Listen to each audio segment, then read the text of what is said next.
Hello મિત્રો, જય માતાજી।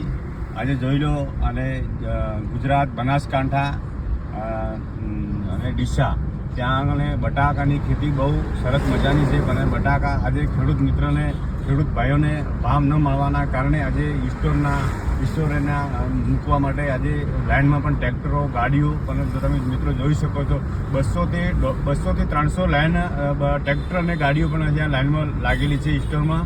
અને ભાવ ન મળવાના કારણે એના માટે આજે ખેડૂતને બહુ મુશ્કેલના મામલો આજે એમને સામનો કરી રહ્યા છે। અને બટાકું છે ને એક ખેતરની અંદરમાં તપી જાય એના માટે ઈસ્ટરો મૂકવામાં આવે છે।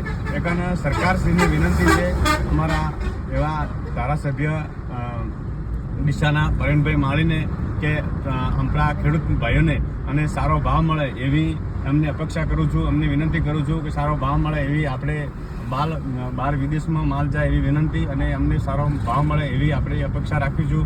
અને સરકારશ્રી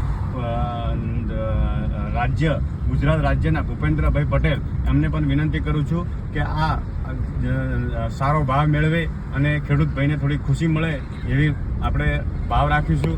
જય માતાજી। જોઈ લો કેટલા પણ ટ્રેક્ટર લાઇનમાં લાગે ઈસ્ટોરને